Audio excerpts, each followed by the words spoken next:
In this guide, I'm going to be showing you how to add multiple photos to one Instagram post. This is Miguel from Just Boz, and before we get into this guide, make sure to like the video and subscribe to the channel with all notifications on for more content like this. It really does help out the channel and we'd greatly appreciate it. If you have any questions, just ask them down in the comment section below. I'm going to be doing my best to reply to every single comment down there.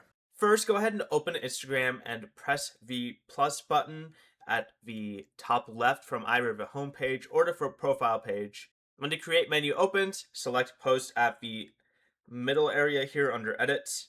You can scroll through your gallery, then press select in the top right across from recents and tap each photo or video in the order you want them to appear. If Instagram automatically selects an image, tap it again to remove it. You can still rearrange everything later regardless. But press the top right arrow to go to the next page and swipe across the selected photos to preview them. To change the order, you can hold one of them and drag them across to the start or to the end.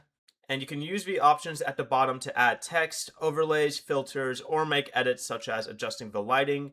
And you could also add music using the option at the top or press audio at the bottom. When finished, press next in the bottom right, add your caption, then choose whether to add audio, tag people, add a location, select an audience, or share the post to another platform. Finally, press share to publish the post. Before you leave, remember to like the video and subscribe to the channel with all notifications on for more content like this. It really does help out the channel and we'd greatly appreciate it. And if you did have any questions, just ask them down in the comment section below. I'm going to be doing my best to reply to every single comment down there. Peace.